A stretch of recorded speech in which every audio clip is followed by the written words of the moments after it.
this is the fissura of liver with gallbladder and some ligaments, and this is the visceral surface, and this is the ligament.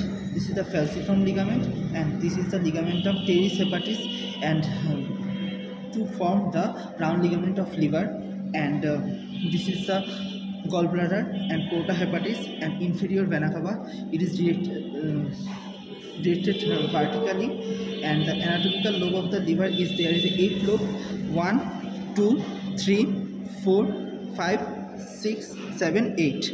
The quadrant lobe will be the 4th number, and the gallbladder make there the cystic notch. It is deformity of the liver. There is no cystic notch, and this is the porta hepatis. This is a portal artery. There is a portal artery, and there is a portal vein and bile duct, and this is the bear area of the liver. It forms the base of the bear area is formed by the inferior vena cava, and superior and lower margin is formed by the superior and inferior coronary ligament, and it forms there the right triangular ligament, and this is the left triangular ligament, and there is a ligamentum venosum.